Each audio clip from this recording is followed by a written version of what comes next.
जी अस्सलाम वालेकुम वरहमतुल्लाहि वबरकातुहू। जनाब साड़ी अगली किस्त दे विच मेरा अपने बेलियां नाल वादा जनाब।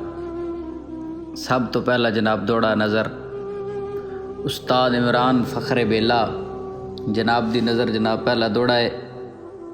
उस्ताद इमरान की शाला हरदम नेक नसीब होनी रानी बखत दे बेलिया झोले। तेरा कई मुश्किल परेशानी विच ना डार मुकद्दर डोले।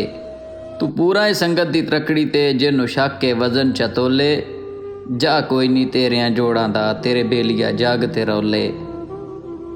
उस तो बाद जनाब अगला दौड़ा मेरा उस्ताद फैसल घुमन जनाब दी नज़र कि सांभण औखे हो जांदे ने दुख जदों बहुते हो जांदे ने।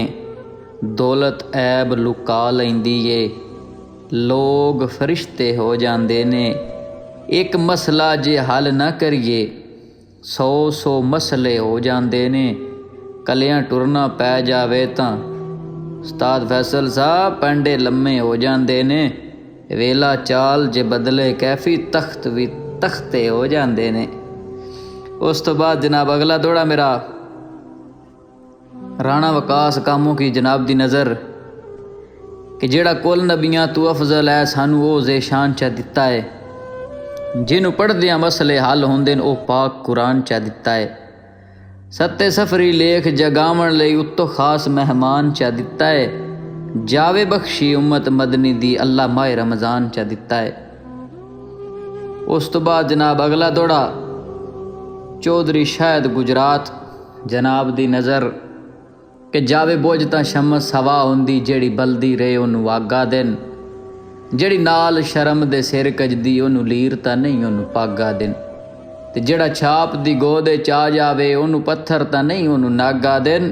जेड़ा गरज दे वेले याद करे ओनू सज्जण तां नहीं ओनू ठागा दिन।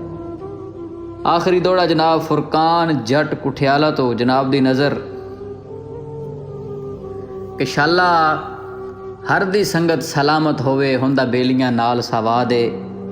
फुरकान बेरा चंगी संगत होवे तां कसम खुदा दी रंदा गम तो दिल आज़ाद है। ते जेड़े लाज संगतां दी पाल वखैंदे न सदा राणो असद आबाद है।